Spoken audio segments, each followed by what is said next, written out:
Hello dear students, कैसे हैं आप सभी। तो स्वागत करते हैं आपका अपने इस यूट्यूब चैनल स्टडी कैपिटल पर। जैसा कि मैंने आपसे वादा किया था कि मैं पूरे के पूरे क्वेश्चन पेपर का सोल्यूशन लेके आऊंगा, तो सोल्यूशन लेके आ गया हूं। पूरा का पूरा आपको आंसर की दिखाऊंगा आज इस वीडियो में। और आप लेके क्या करेंगे, आपको अपना क्वेश्चन पेपर आपके पास में होगा, लेके सामने बैठिएगा, मैच कीजिएगा। चूंकि मैंने बताया था क्वेश्चन पेपर एक ही रहेगा, बस क्या था कि बुकलेट कोड जो है इधर उधर रहा होगा, तो आप उसमें क्या है क्वेश्चन नंबर इधर उधर हो सकते हैं। बाकी ओवरऑल सारे के सारे क्वेश्चन पेपर आपसे मैच करने वाले हैं, वही सेम क्वेश्चन रहेगा। तो अगर मैं वीडियो में आगे बढ़ूं उससे पहले आपसे एक चीज कहना चाहूंगा कि ये एक ऐसा चैनल है CHS JNV स्टडी कैपिटल, जो कि आने वाले समय में आपके चाहे वो काउंसलिंग का प्रोसेस हो, चाहे वो एडमिशन का प्रोसेस हो, पूरा का पूरा स्टेप बाय स्टेप आपको समझाते चलेंगे और आपके साथ खड़े रहते हुए चलेंगे। तो वीडियो को कर दीजिएगा लाइक और चैनल को कर दीजिएगा सब्सक्राइब, ताकि एकमात्र चैनल बन सके हम लोग जो आपको हर एक स्टेप बाय स्टेप गाइड करे। हम लोग कोर्स बेचने का काम यहाँ पे ज्यादा नहीं करते हैं। बाकी यूट्यूब चैनलों की तरह आप देखेंगे JNV के बड़े बड़े चैनल है जहाँ पे कोर्स के प्रमोशन ज्यादा होते हैं, पढ़ाई की बातें कम होती हैं। ऐसा कुछ नहीं है, हम आपके हित के लिए चैनल लाए थे और सदैव लाए रहेंगे, और ये आगे बढ़ता भी रहेगा। क्योंकि बहुत कम समय में जो हम लोगों ने ये रीच पकड़ी हुई है, बहुत मैक्सिमम है। तो हम चाहते हैं ऐसे ही आप लोग प्यार देते रहिएगा और आगे बढ़ते हैं इस वीडियो में। तो सबसे पहले मैं आपको क्वेश्चन पेपर दिखाना चाहूंगा, ठीक है। और एक चीज मैंने कहा था कि लोग क्वेश्चन पेपर छिपाना चाहते हैं, लोग क्वेश्चन पेपर छिपाना चाहते हैं। हमने आपको क्वेश्चन पेपर दिखाया, मैंने कहा था जो हमारी पिछली वीडियो आई थी उसमें लगभग 1000 व्यूज चले गए हैं। तो उसके डिस्क्रिप्शन बॉक्स में जैसे जाएंगे आप, तो वहां पे आपको लिंक मिल जाता है PDF का। मैं आपको दिखा दूं, वो लिंक रही होगी PDF की आपकी। देखिए, एक सेकंड मैं दिखा रहा हूँ आपको। ये ऐसी एक लिंक पड़ी होगी डिस्क्रिप्शन बॉक्स में, जैसे आप इस पर क्लिक करेंगे आपका पूरा का पूरा क्वेश्चन पेपर खुल जाएगा। ये खासियत है हमारे यहाँ की कि हम वर्क करते हैं। आप देख पाएंगे यहाँ पे लिखा हुआ है JNV स्टडी कैपिटल, वाटरमार्क लगा होगा, वही वाला क्वेश्चन पेपर आपको यहाँ पे सॉल्व कराया जा रहा है। आप लोग जाकर डाउनलोड कर सकते हैं वहां से, ठीक है। तो हमारे जो टॉप मेंटर्स हैं, चाहे वो सोशल साइंस के हो, चाहे वो बायोलॉजी के हो, चाहे वो केमिस्ट्री के हो, चाहे वो फिजिक्स के हो, चाहे वो मेंटल एबिलिटी के हो, चाहे इंग्लिश के हों, सभी ने तैयार किया था क्वेश्चन पेपर का सोल्यूशन और मेरे पास में भेजा है पूरी की पूरी आंसर की। मैं आपके सामने लेके खड़ा हूं, मैं एक एक क्वेश्चन का आंसर की आपको बताता चलूंगा, आप लोग मिलान करते चलिएगा। जो भी समस्याएं आती हैं आप लोग हमसे बता सकते हैं, कह सकते हैं। कमेंट बॉक्स आपके लिए हमेशा ओपन रहता है, ठीक है। कुछ भी प्रॉब्लम होती है आप करिए, हो सकता है कि इधर उधर का आपको क्वेश्चन एक आध गलत मिल जाए, तो आप जरूर उस पर क्लेम करिएगा। क्योंकि हमने अपनी तरह से इसको पूरा 100% श्योर बनाया कि सब कुछ सही है। लेकिन अगर आपकी नजरों में लगता है कि हाँ एक आध क्वेश्चन गलत है, तो आप जरूर कमेंट बॉक्स में ड्रॉप करिएगा, हम उसको जरूर उसके बारे में सोचेंगे, ठीक है। और एक बात याद रखिएगा, JNV का भी कुछ क्वेश्चन गलत मिले थे, उसको सुधार किया गया है और आप तक लाया गया है, ठीक है। तो आगे बढ़ते हैं और बताते हैं कौन कौन से क्वेश्चन ठीक थे, कौन कौन से क्वेश्चन में सुधार करने की आवश्यकता है, सारी बात करेंगे। जैसा कि आपको पता है सेक्शन फर्स्ट में यहाँ पे क्या था, एक सेकंड, यहाँ पे तो आपको पूरा OMR फिल करने के पूरे प्रोसीजर लिखे हुए थे, किस तरीके से क्वेश्चन पेपर है, पैटर्न क्या है। तो सेक्शन A यानी कि मेंटल एबिलिटी टेस्ट का था, जो कि आपको विपुल सर और गौरव सर पढ़ाए हुए थे। तो इसमें देख सकते हैं सारे मेंटल एबिलिटी के क्वेश्चन है, जिसमें आपको दिमाग लगाने की आवश्यकता थी। मैंने कहा था ना कि मैं फिजिक्स का टीचर हूं, लेकिन मुझे अगर ऐसे क्वेश्चन दिए जाते तो मैं कर लेता आराम से, और हालांकि मैंने किया भी, ठीक है। तो इसमें पहले क्वेश्चन का अगर मैं आंसर की बात करूं, तो आप देख पा रहे हैं यहाँ से एक यहाँ पे एक सुटेबल इन चारों में से ला के पुट करना है, जिससे पूरा आकृति जो है मैच कर जाए। तो यहाँ पे क्या है, ए वाला जो है एकदम सुटेबल है, आप यहाँ पे लाके रख सकते हैं, ठीक है। ए ऑप्शन यहाँ पे करेक्ट हो जाएगा, ठीक है। आप लोग नोट करते चलिएगा, ठीक है, डेफिनेटली आप लोग नोट करते चलिएगा। यहाँ पे मैं आंसर बता दे रहा हूँ आपको, पहला आंसर करेक्ट होगा, ओके। आगे बढ़े, दूसरा क्वेश्चन अगर आप देखेंगे तो दूसरे में से आप देखेंगे तीसरा वाला एकदम करेक्ट अप्रोप्रिएटेबल मैच है इसका, 100% ये मैच करेगा। तो दूसरे का क्या होगा, सी आंसर करेक्ट होगा। आप लोग टिक करते चलिएगा अपने अपने बुकलेट में और नंबर मिलाते चलिएगा। इसके बाद मैं बताऊंगा आपको अगर कितने क्वेश्चन सही आएंगे तो कितने में एडमिशन हो पाएगा, कट ऑफ कितना रहेगा, सब कुछ आज हम डिटेल में बताएंगे आपको। आज नहीं, लेकिन आने वाले वीडियो में सारा कुछ बताने वाले हैं। आप अगर बताएंगे कितना सही है कितना गलत कमेंट बॉक्स में, तो हम जरूर बता देंगे, ठीक है। तो शुरू से लेकर अंत तक बने रहिएगा, ताकि हर चीजें बताते चलिएगा। वीडियो को जरूर लाइक कर दीजिएगा। आगे देखते हैं भाई, आगे देखते हैं, तीसरे प्रश्न पे चलते हैं। तीसरा प्रश्न ये रहा हमारी कंप्यूटर स्क्रीन पर, आप यहाँ पे देख पाएंगे कि यहाँ पे भी एक ऐसी आकृति बनी हुई है, इसका आप देख पा रहे हैं बी ऑप्शन सही होगा, ठीक है, बी ऑप्शन इसका सही होगा। और चौथे का अगर मैं बताऊं तो चौथे का ये डी ऑप्शन सही होगा, ठीक है, चौथे का डी ऑप्शन सही होगा। आप लोग देख लीजिएगा, अच्छे से मिलान कर लीजिएगा, ओके। चलिए आगे बढ़ते हैं भाई, आगे बढ़ते हैं। आगे है पांचवा छठवा क्वेश्चन, आगे हमारे कंप्यूटर स्क्रीन पर। तो पांचवें छठवें क्वेश्चन की तरफ चलते हैं। पांचवें क्वेश्चन का ए आंसर है, पांचवें क्वेश्चन का ए आंसर आपको एकदम सही सटीक मैच दे रहा है। छठवें क्वेश्चन का मैं बताऊं तो छठवें का सी है, आप लोग देख लीजिएगा, मिलान कर लीजिएगा। ये अप्रोप्रिएट यानी कि 100% सही आंसर से आप उसको देख लीजिएगा। आगे बढ़े, आठवें और सातवें और आठवें की तरफ से, ठीक है, सातवें और आठवें की तरफ चलते हैं, इसको इरेज कर देता हूँ, आप लोग देख लीजिएगा और मिलान कर लीजिएगा, ठीक है। मैं जैसे जैसे बता रहा हूँ वैसे वैसे आप आगे चलते रहिए, ठीक है। बहुत जल्दी की बात नहीं है ना, बहुत ज्यादा धीमे रहिएगा, ठीक है। ये देखो मिरर वाले फॉर्मूला क्वेश्चन है कि अगर कोई चीज है, यहाँ पे एक आकृति दी गई, उसके सामने मिरर ला दिया गया, बताया गया अपोजिट कौन सा होगा, ठीक है। ये सातवां, सातवें का डी सही होगा, डी आपने टिक कर लेना है, और आठवें का बी सही होगा, आपको बी टिक कर लेना है, ठीक है। बहुत ही सिंपल है, बहुत ही इसमें बहुत ज्यादा लॉजिक लगाने की आवश्यकता नहीं है, बस मिरर को सामने रखो, देखो कौन सा अपोजिट होने वाला, ठीक है। चलिए आगे बढ़ते हैं भाई, आगे बढ़ते हैं। बहुत ही आसान आसान क्वेश्चन आए हुए थे, एकदम दिल खुश कर दिए हैं क्वेश्चन पेपर दिखा के, ठीक है। प्यारे बच्चों, आपका सिलेक्शन बहुत आराम से हो सकता है अगर आपने मन लगा के थोड़ा सा भी पढ़ाओ तो। मैं बार बार कहता था कि पूरा सिलेबस पढ़ने की आवश्यकता नहीं है, जितना पढ़ो उसमें क्या करो, अपना एकदम 100% दे लो, बस वही आपका आंसर हो जाने वाला है। देखो यहाँ पे 9वां 10वां है, तो 9वें 10वें कम सा बी सही होगा इसका, और इसका क्या सही होगा भाई, 10वें का ए सही होने वाला। कहाँ है भाई ए ये है, तो ए सही होने वाला है। आप देख पा रहे हैं यहाँ पे से पेपर फोल्डिंग वाला क्वेश्चन है, लगभग लगभग कई बार का क्या कहते हैं इसको, पूछा जाता है मेंटल एबिलिटी वगैरह में, ठीक है। तो बेसिक सी चीजें हैं, आपको पता होनी चाहिए। आगे बात करें अगर 11वें क्वेश्चन की तरफ चलते हैं, ये भी क्वेश्चन बहुत सारे आपके प्रैक्टिस कराए जाते हैं कि अगर वर्ष 2023 में गणतंत्र दिवस को छुट्टी के दिन बृहस्पतिवार था, तो 1 अप्रैल को कौन सा दिन होगा। तो ऐसे क्वेश्चन तो मेरे को नहीं आते, क्योंकि मैं फिजिक्स का टीचर ठहरा, तो मैं इसका आंसर आपको बता देता हूँ, डी है। और अगर मैं बात करूं 12वें की, तो 12वें की बी है। कई लोग कहते हैं सर ये क्वेश्चन कुछ सिमिलर क्वेश्चन होता, कहते हैं सर नहीं पढ़ा गया। अरे भाई ये मेंटल एबिलिटी का क्वेश्चन है, इसका मतलब ये होता है कि आपका मेंटल लेवल कैसा है, नहीं कितना आप सोच सकते हैं, कहां तक सोच सकते हैं, किस लेवल पे आप सोच रहे हैं, ठीक है। वो चीजें होती है बेसिकली। बाकी 9th 10th में तो आपको पता है ना, हम पढ़े थे ना, आप पढ़े हैं, तो ये सब आपके तार्किक क्षमता के टेस्ट लेता है कि कितना आप सोचने के लायक हैं। बाकी कोई बात नहीं है, आगे देखिए। कई लोग कर भी लेते हैं, एक दो क्वेश्चन छोड़ने से कुछ होता नहीं उनका।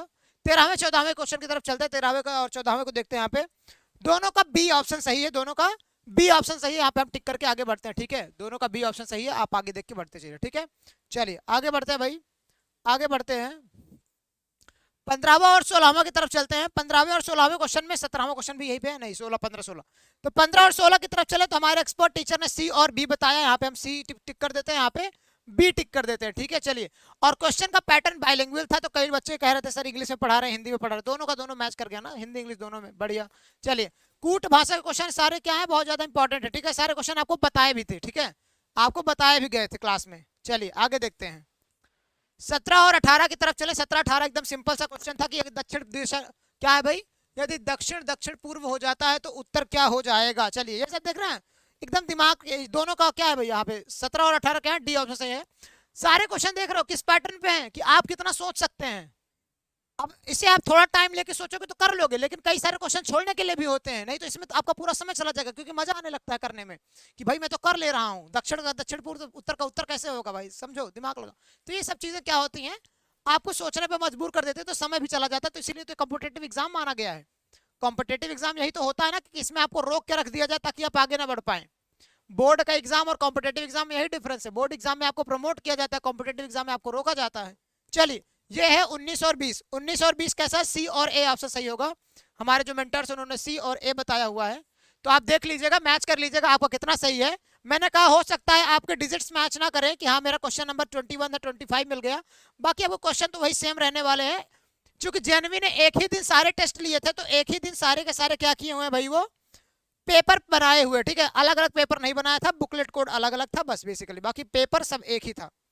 पेपर आपको एक ही मिलेगा, इधर उधर नहीं। ये पूरा का पूरा इंग्लिश का पैसेज है, जो कि संस्कार सर आपको पैसेज क्वेश्चन सॉल्विंग कराने के लिए तरीके आपको बता चुके हैं अच्छे से। ये है क्या, 21वां प्रश्न। 21वें प्रश्न का मैं उत्तर आपको बताता हूँ। 21वें प्रश्न का उत्तर सी है, हमारे मेंटर्स ने इसका सी आंसर दिया हुआ है। 22वें का आंसर है ए, 22वें का ए आंसर है, आप देख लीजिएगा। क्वेश्चन क्या कह रहा है, आप लोग पढ़ लीजिएगा। The writer remembers his essentially home swing with the feeling of, ठीक है। तो यहाँ पे आंसर आया है उसका क्या, नो स्विंग, ठीक। ओके ओके ओके, चलिए बताइएगा सर ऐसे आगे। चलिए आगे बढ़ते हैं, यहाँ पे 23वें प्रश्न की ओर चलते हैं। 23वें प्रश्न का आंसर है सी। 23वें का क्या आंसर है भाई, 23वें का सी आंसर है, आप यहाँ पे देख सकते हैं, तो आप लोग कर लीजिएगा ए बी डी, ठीक। 72 72। चलिए आगे बढ़ते हैं, हाँ सोशल साइंस।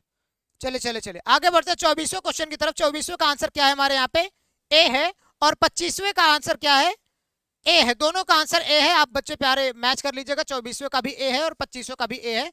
देखिएगा, मैच कर लीजिएगा, आपके बेहतर भविष्य के लिए एक आंसर की हम तैयार करके आएंगे और आपको बताएंगे कि आपका एडमिशन हो सकता है कि नहीं, बशर्ते आपके कितने क्वेश्चन सही हो रहे हैं, कितने क्वेश्चन गलत हो रहे हैं, कमेंट बॉक्स में मुझे बता दीजिएगा, जिससे हम एनालाइज करके आपको स्कोर बता सके। ओके, चलिए बहुत बढ़िया, आगे बढ़ते हैं भाई, आगे बढ़ते हैं।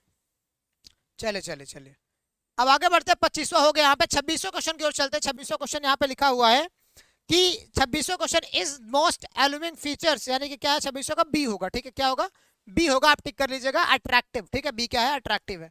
27वें प्रश्न पे चलते हैं। 27वां प्रश्न हमारा फिर से टॉप पे चला गया, यहाँ पे है 27वां प्रश्न। तो देखते हैं 27वें प्रश्न का क्या आंसर होगा। When was first step taken for the tourism development in India? तो 27वें का कौन सा आंसर होगा, सी आंसर होगा। सी पे आप टिक कर लीजिएगा कि भाई 1945 में। ठीक है, कुछ चीजें आप याद भी कर लीजिएगा, बेसिकली इन्फॉर्मेशन ही बढ़ेगी, दिमाग को कमी नहीं होगी। लिखिए, what did the sergeant committee recommended, तो यहाँ पे लिखा हुआ है सार्जेंट कमेटी ने क्या रिकमेंड किया था, तो 28वें का क्या होगा भाई, सी आंसर होगा। ए और बी दोनों, यानी कि A tourism organizer the centre with the regional office और small tourism publicity cells in our एम्ब्रोजमेंट एंड क्या लिखा हुआ भाई, ये कॉन्सुलेटेड अब्रॉड। ठीक है, तो ये आपका दोनों आंसर सही होने वाला है। आगे बढ़ते हैं भाई, आगे बढ़ते हैं। मैं प्रोनाउंसिएट कर दे रहा हूँ ताकि किसी को दिखाई ना दे, तो वो सोचे ना कि भाई हमको पता ही नहीं चल रहा कौन सा आंसर था। तो इसके लिए हम आप सबके लिए ऐसा नहीं चाहते कि कुछ भी आप मिस करें। ठीक है, बढ़िया। 29वें प्रश्न के आंसर की अगर मैं बात करूं तो 29वें का आंसर होने वाला है आपका C. C is an correct answer. C क्या है भाई, an ad hoc tourist committee was also set up in 1945। Okay, चलिए आगे बढ़ते हैं, आगे बढ़ते हैं 30वें प्रश्न की ओर। तीसरा प्रश्न आपका बहुत ही खूबसूरत है कि select the group of word which do not mean the same as fillip. Fillip word के जैसा कौन मैच नहीं करता, तो 30वें का आंसर कौन सा होने वाला है भाई, ए है, यानी कि बूस्ट चार्ज एंड इंसेंसिटिविटीज। हाँ, चलिए मैं प्रोनाउंसिएट करने में थोड़ा सा दिक्कत कर रहा हूँ, क्या, इंसेंटिवाइज। ओके, हाँ इंसेंटिवाइज है, इंसेंटिविटीज नहीं है। चलिए आगे बढ़ते हैं, आगे बढ़ते हैं, आगे बढ़ते हैं मेरे प्यारे बच्चों।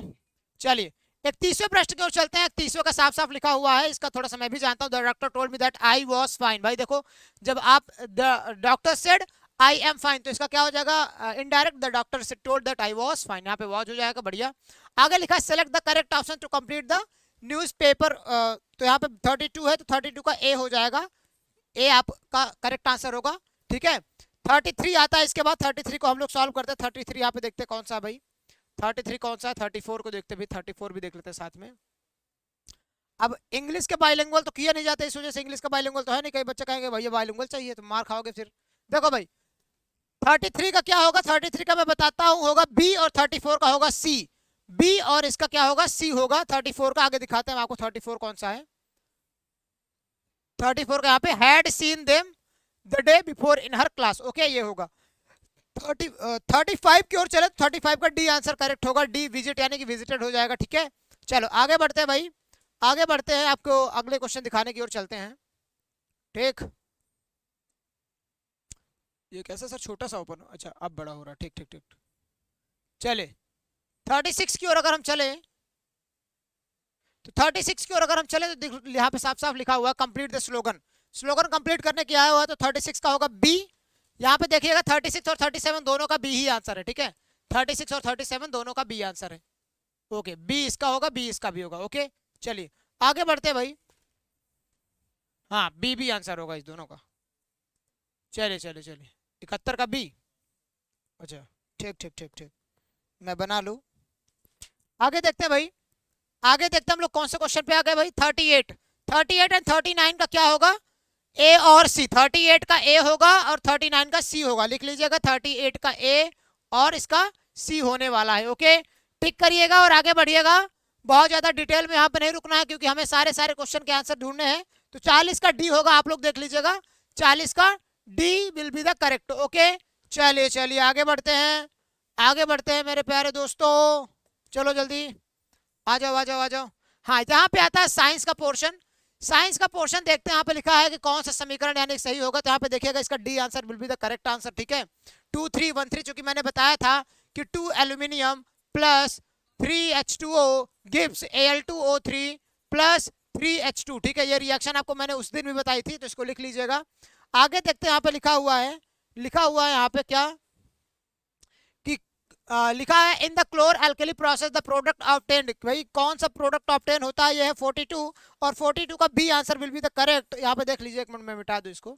यहाँ पे बी आंसर क्या है, sodium hydroxide chlorine and hydrogen, क्या sodium hydroxide chlorine and oxygen निकलता है क्लोरअल्कली प्रोसेस में। आगे देखते हैं, मिलान करिएगा सभी लोग, कौन सा गलत है कौन सा सही। अगर आप तुक्का भी मार के आए तो देख लीजिएगा कौन सा सही कौन सा गलत होने वाला है। लिखा है विच हाइड्रेटेड सॉल्ट एमोनिया, यानी कि 43 का क्या होगा भाई, 43 का आपको डी होने वाला है, यानी कि कॉपर सल्फेट होने वाला। ठीक है, लिख लीजिएगा डी, यानी कि एक सेकंड, नहीं नहीं नहीं, सोडियम कार्बोनेट होता है, एक सेकंड एक सेकंड एक सेकंड, यहाँ पे क्या है भाई, थोड़ा सा सोडियम कार्बोनेट होता है, सोडियम कार्बोनेट Na2CO3, ठीक है, Na2CO3 होता है। ओके चलिए, कुछ चीजें मैं यहाँ पे भी क्लियर कर दे रहा हूँ ताकि मैं भी आपको थोड़ी बहुत गाइड कर सकता हूँ इसमें, तो मैंने बताया। चलिए आगे देखते हैं भाई, आगे देखते हैं। लिखा when ferrous sulphate is heated in a dry boiling tube decomposes into, भाई सोडियम सल्फेट जब डायरेक्ट किया जाता है इसमें क्या मिलता है, मैं आपको बता दूं, ferrous oxide plus SO2 plus SO3 मिलता है। ठीक है, Fe2O3 plus SO2 plus O3 मिलता है। ओके आगे बढ़ते हैं, 45 क्वेश्चन की ओर चलते हैं। यहाँ पे लिखा हुआ साफ साफ कि when silver article and expressed in air for the longer time they become black it because of Ag2S, Ag2S यानी कि D option is the correct answer. चलिए आगे देखते हैं, आगे देखते हैं, यहाँ पे लिखा हुआ है a molecule of cyclohexane has, भाई 18 सिंगल बॉन्ड ओनली, यानी कि C answer will be the correct. ठीक है, 18 सिंगल बॉन्ड्स ओनली, साइक्लोहेक्सेन है। साइक्लोहेक्सेन यानी कि एक साइकिल यानी कि 6 चेन की बन गई, उसमें कितने हाइड्रोजन लगे होंगे, तो 12, सब सिंगल बॉन्ड होंगे। ठीक है चलिए आगे बढ़ते हैं।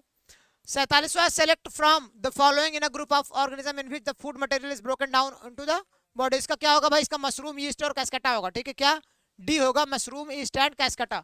आगे बढ़ते हैं, lack of oxygen in an often hid, देखो भाई ये क्या है, लैक ऑफ 48 है, बायो का क्वेश्चन, तो 48 का मैं बता दूं आपको, बी होगा, क्या होगा, B, conversion of pyramid into the lactic acid of the muscles. Okay चलिए आगे बढ़ते हैं, 49 का देखते हैं। हाँ 49 आ गया है कि select the following in the correct sequence, तो 48 का क्या होगा, कौन सा है, 49, हाँ 49 का होगा ए विल बी द करेक्ट, यानी कि पहले क्या होगा भाई, रिसेप्टर होगा, फिर क्या होगा, संवेदी कोशिका तंत्र होंगी, सेंसरी न्यूरॉन्स होगा, फिर स्पिनल कॉर्ड होगा, फिर मोटर न्यूरॉन्स होगा, उसके बाद अफेक्टर होगा। ठीक है, लिख लीजिएगा 49 का ए होगा, 49 का ए। फिर 50 पे चलते हैं, तो 50 का अभी अभी आंसर आया था, तो क्या है, ए होगा। यहाँ पे आप देख सकते हैं स्टेमन एंड पिस्टिल, यानी क्या पुंकेसर एवं स्त्री केसर होते हैं, the male and female reproductive organ in plants, plants में स्टेमन एंड पिस्टिल होता है, यानी कि पुंकेसर और स्त्री पुंकेसर, स्त्री केसर। ठीक चलिए 51 यहाँ पे आ गया, 51 का क्या होगा भाई, 51 का डी होना है, आप सेलेक्ट कर लीजिएगा, डी आपका 9000 और 1000 होगा, आप चेक कर लीजिएगा आंसर। ठीक है, इसका क्वेश्चन क्या है, बहुत बड़ा क्वेश्चन, आप पढ़ लीजिएगा भाई, मैं पढ़ के दिखाऊं, the P plant with RRYY and, बहुत बड़ा क्वेश्चन है भाई, नहीं नहीं नहीं मैं नहीं पढ़ूंगा, आप लोग पढ़ लीजिएगा, डी आंसर होगा। हमारे स्पेशल टीचर जो भी हैं बायो के, वो अच्छे से एक्सप्लेन करके बता चुके हैं। ठीक है चलिए, अगर कैंडल फ्लेम आपका कहाँ रखा हुआ है, 40 सेंटीमीटर पे, तो मैं उसी पे रोक देता हूँ, सही आंसर वहां पे। तो देखिए यहाँ पे एक कैंडल फ्लेम इस प्लेस, भाई कह रहा कि 40 सेंटीमीटर पे कैंडल फ्लेम रखा हुआ है, और आपका फोकल लेंथ कितना है, 40 ही है, तो भाई कहाँ रखा हुआ, फोकल लेंथ पे कैंडल फ्लेम। जब आपका इमेज फोकस पे रहेगा तो कहाँ बन जाएगा, इनफाइनाइट पे, ऐसा मैंने बताया हुआ था, तो आप देख सकते हैं यहाँ पे कहाँ बन गया, इनफाइनाइट पे टिक है। सही, आगे बढ़े, इसका आंसर क्या होगा, F/D होगा, एकदम करेक्ट है। क्या कि एक ऑब्जेक्ट प्लेस किया जाता है फ्रंट ऑफ कॉनकेव लेंस के फोकल लेंथ के, तो भाई इसमें क्या हो जाता है, F/D will be the correct answer. मैंने सारा सॉल्व करके ही आपको आंसर बता रहा हूँ। ठीक है, कैसे होगा अगर जानना है तो भी आप करिएगा, मैं पूरा का पूरा फिजिक्स का सॉल्यूशन लेकर आपको बता दूंगा। ठीक है, अगर चाहिए तो कमेंट बॉक्स में कमेंट करिएगा। यहाँ पे लिखा है कंसीडर, तो इसका भाई क्या होगा, ये कौन सा है, 54 क्वेश्चन है, तो 54 का कौन सा सही आंसर होगा, एक मिनट मुझे देखने चाहिए कि मैं, अच्छा हाँ पढ़ के अगर चाहूँ तो मैं सही कर दूंगा। यहाँ पे क्या होगा, 2 और 4 होगा कि मायोपिक आई के लिए डाइवर्जिंग लेंस होता है, डाइवर्जिंग मतलब जो डाइवर्स कर दे लाइट को। ठीक है चलिए चलिए आगे देखते हैं, दूसरा और चौथा सही। 55वां का कौन सा सही होगा भाई, 55 का कौन सा सही होगा, एक मिनट मुझे देखने दीजिए। हाँ 1.8 × 10⁻19 प्लस 19, ये आंसर सही होगा। ओके चलिए चलिए आगे बढ़ते हैं, आगे बढ़ते हैं 56 क्वेश्चन नंबर पे कि 2 वायर अगर लगे हुए हैं तो भाई इनका क्या होगा, तो 56 का शायद 40 होगा, मैं देख लूं क्योंकि मैंने सॉल्व किया था। तो 56 का क्या होगा, हाँ बी यानी कि 40, वेरी गुड, सही आंसर है, आप लोग कर लीजिएगा। 57 का R = 2, देखो मैंने सॉल्व किया था इसलिए मेरे को याद भी हो गया है। तो 57 का क्या हो जाएगा, इस रेजिस्टेंस में कितना R की वैल्यू क्या आएगी, R की वैल्यू कितनी आएगी, मैं लिख देता हूँ यहीं पे, R बराबर हो जाएगा आपका 2 ओम। ठीक है 2 ओम। ओके करेक्ट कर लीजिएगा। आगे बढ़ते हैं, आगे बढ़ते हैं भाई, चलिए आगे देखते हैं। लिखा हुआ है लिखा हुआ है यहाँ पे, अब क्या आ गया भाई, moving charges produce, consider the following statement, यहाँ पे स्टेटमेंट आपको पढ़ना था, यह 58, तो 58 का क्या होने वाला है, डी होने वाला है, 1 2 एंड 4, ठीक है, आप लोग पढ़ लीजिएगा, सही से कर दीजिएगा। 59 का क्या होने वाला है, इसका मेरे ख्याल से 2 एंड 4 होने वाला है, एक मिनट में देख लूं, 59 का, हाँ बिल्कुल 2 एंड 4 होने वाला है, करेक्ट। 60 का क्या होने वाला है, 60 का ओजोन लेयर अगर नहीं रहेगा तो क्या होगा, 60 का यहाँ पे बताया गया डी होगा। डी क्यों, यहाँ पे देखो कई लोग एक्सपेक्शन में थे कि भाई क्या अच्छा इसी में देखो, हाँ क्या होता है, ग्लोबल वार्मिंग का भी एक रीजन हो जाता है कि हीट बढ़ जाएगी, ग्लोबल वार्मिंग हो जाएगी डेफिनेटली CO2 बढ़ने के साथ में, लेकिन ज्यादा फैक्चुअल आंसर ये था कि expose of more ultraviolet radiation, भाई अल्ट्रावायलेट रेडिएशन बढ़ जाएगा जब ओजोन नहीं रहेगा तो, और स्किन कैंसर के भी होती है, ठीक है, स्किन कैंसर के भी चांसेस बढ़ जाएंगे, क्योंकि अल्ट्रावायलेट रेज जब डायरेक्टली स्किन पे आएंगे ना तो स्किन कैंसर के यानी कि पूरी पॉसिबिलिटी बनती है। ओके चलिए 61, अब यहाँ से आता था आपका सोशल साइंस, यहाँ से मुझे बिल्कुल नहीं आता तो मैं जल्दी जल्दी आपको आंसर बता दूंगा, आप लोग करिएगा। 61 का आंसर आपको दिया गया है बी, क्या दिया गया है, बी दिया गया है, मैं वहीं पे रोक दूंगा जहां पे टिक है, ठीक है, 62 का क्या है, बी है, ठीक है, आप लोग देख लीजिएगा 61 का बी है। 62 का कौन सा है भाई, एक मिनट बताता हूं मैं, रुकिएगा, हाँ 62 का यहाँ पे ए है, 62 का कितना है, ए है, आप देख लीजिएगा, Otto von Bismarck, Otto von Bismarck, ठीक है। 63 का यहाँ पे सी है, यानी कि डोमिनेंट स्टेटस है। 64 का यहाँ पे क्या है, 64 का यहाँ पे सी है, टू गेट न्यू रिक्रूट्स, ठीक है। 65 का यहाँ पे देखते हैं, 65 का यहाँ पे ए है, लिखा हुआ है vernacular press act provided the government with extensive rights to censor the vernacular press. Okay आगे बढ़ते हैं, 66 की ओर चलते हैं। 66 का होगा क्या, ए होगा, दैट इज ब्रॉटलैंड कमीशन रिपोर्ट, ठीक है, थोड़ा सा मैं पढ़ नहीं पा रहा हूँ, ये पता नहीं क्या लिखा हुआ, बहुत विजिबल नहीं दिख रहा मेरे को, ठीक है, ढंग से छोटे स्क्रीन में अच्छा दिखेगा। चलिए लिखा है identify the crop on the basis of the, तो 67 का कौन सा होने वाला है, बी आंसर होने वाला है, it requires high temperature above 25 degree Celsius to grow. Okay चलिए 67 की अगर मैं बात करूं, 67 कहाँ है ब्रदर, 68, हाँ 68 की मैं बात करूं तो 68 का आंसर होता है C, where is C, only 1 and 3, 1 and 3 यानी कि switching off the fan and light while leaving the classroom and using power saving devices। Okay चलिए आगे बढ़ते हैं। 69 को अगर मैं डिफाइन करूं तो 69 का करेक्ट आंसर होगा B, B will be the correct answer here, where is B, यानी कि पहले का तीसरा, यानी कि पहले का तीसरा मिलेगा, यानी कि राणा प्रताप सागर क्या है, राजस्थान के, और दूसरे का तीसरा होगा यानी कि सरदार सरोवर क्या है भाई, एक मिनट, पहले का चौथा होगा, यानी कि राणा प्रताप सागर क्या है, ओडिशा के, यहाँ पे आप देख पा रहे हैं, मिलान कर दो अच्छे से, आप लोग कंफ्यूज ना हो ताकि। चलिए राणा प्रताप सागर क्या है, डी के हैं। सरदार सरोवर कहाँ के हैं, एक मिनट कौन सा ऑप्शन था, 69 का बी, हाँ 69 का बी था, सॉरी, तो ए तीसरे में मिलेगा, दूसरा पहले में मिलेगा, तीसरा चौथे में मिलेगा, और चौथा दूसरे में मिलेगा, ठीक, ये इसका करेक्ट मैचिंग है, आप लोग देख लीजिएगा। राणा प्रताप कहाँ गए, राजस्थान में, सरदार सरोवर कहाँ गए, गुजरात में, हीराकुंड कहाँ है, उड़ीसा में, और तिलैया कहाँ है, झारखंड में, ठीक है। चलिए आगे बढ़ते हैं, आप लोगों को समझ में आया होगा आई होप, आगे बढ़ चलते हैं। ओके देखिए 70 क्वेश्चन पे हम लोग आ गए हैं, विच one of the following was the first developer soon after independence, तो 70 का आंसर कौन सा होगा भाई, ए होगा, यानी कि कैंडला, क्या है, कांडला, हाँ Kandla will be correct answer. Okay चलिए आगे देखते हैं। 71 क्या, which one of the following forms of the power sharing arrangement in a card of the system and the check and balance, ठीक है, इसका आंसर कौन होगा, 71 का यहाँ पे दिया गया है, ए होगा, क्या होगा, vertical division of power, vertical division of power. I hope आपको समझ में आ गया। आगे बढ़ते हैं, यहाँ पे 72 लिखा हुआ है, which of the following step have been taken to make the third tier of democracy in Indian more powerful and effective, ठीक है, तो 72 का क्या होगा, बी होगा, आप लोग देख लीजिएगा। 72 का क्या होगा, बी, यानी कि बी का कौन सा आंसर सही होगा, the statement governments are required to share, ये थोड़ा मुझे विजिबल नहीं दिख रहा है, हाँ चलिए आप लोग पढ़िएगा अच्छे से, मैं चश्मा भी नहीं लगाया हूँ। आगे देखिए 73 यहाँ पे देखते हैं, 73 का क्या होगा भाई, बी आंसर करेक्ट होगा, देख लीजिए, to make lawn for the country, ठीक है, लॉस फॉर द कंट्री, हाँ थोड़ा दिक्कत हो रहा है, लगातार मैं देख रहा हूँ इस वजह से। 74 क्या है भाई, विच of the following is true respective of the democracy, choose the correct, correct choose करना, तो 74 का ऑप्शन सी होगा, सी पे आप टिक कर दीजिएगा। यहाँ पे सी क्या है, वन, ओनली 1 and 2, ठीक है, ओनली 1 and 2 है, यहाँ पे देख लीजिएगा ये। चलिए आगे बढ़ते हैं भाई, आगे बढ़ते हैं।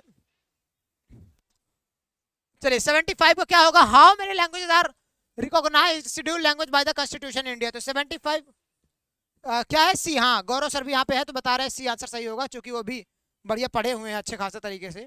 चलिए आगे देखते हैं, कम ऑन आगे देखते हैं क्या है भाई। 76 है कि why are special economic zone, यानी कि 76 का आप ज्यादा पढ़ूंगा नहीं, डायरेक्टली बोलता हूँ 76 का सी होगा, ठीक है, एक्सेप्ट इट। 70 क्या होगा 76 का सी, टू अट्रैक्ट फॉरेन इन्वेस्टमेंट। आगे देखते हैं 77 का क्या होगा, 77 का यहाँ पे होने वाला है सी, सी आपका 77 का करेक्ट होगा, ओके। चलिए 78 का बी करेक्ट होगा, आप लोग देख लीजिएगा, विच one of the following sector is the industrial sector का नाम जाना जाता है, कौन सा, सी होगा, ओके। चलिए कौन सा आगे है 79, 79 का कौन सा होगा भाई, 79 का डी होगा, D there is an availability of education and health facilities in the state, okay. चलिए 80 का कौन सा होगा, 80 की अगर मैं बात करूं तो क्वेश्चन नंबर 80 का सही होने वाला है सी, यानी कि पहला और तीसरा स्टेटमेंट सही है, ठीक है। चलिए आगे बढ़ते हैं, यहां से मैथमेटिक्स का पोर्शन आ गया जो आपको आपके प्यारे गौरव सर पढ़ाए हुए हैं, तो जल्दी जल्दी गौरव सर के पढ़ाया हुआ जल्दी जल्दी खत्म करते हैं भाई। क्या लिखा है, 81 का सी है और 82 का सी है, यानी कि 81 का भी क्या है, सी है, और 82 का भी क्या है, सी है। चलिए आगे देखते हैं भाई, लिखा है एक द्विघात बहुपद, द्विघात बहुपद यानी कि 83 का कौन सा भाई, गौरव सर बताइए जल्दी जल्दी। 83 का बी और 84 85 का सी, 83 का क्या है, बी है, और 84 85 का क्या है भाई, 84 का भी सी है, और 85 का भी सी है, 84 का भी सी, और 85 का भी कहाँ है, 85 का भी है सी, आप देख पा रहे हैं, ठीक है। तो आप लोग मिलान करते चलिएगा, मैं यहाँ पे जो भी बोल रहा हूँ आप लोग मिलाते चलिएगा, ठीक है, क्योंकि मैं बोल रहा हूँ तो उससे अच्छा आपको तुरंत तुरंत टिक करते चलिए।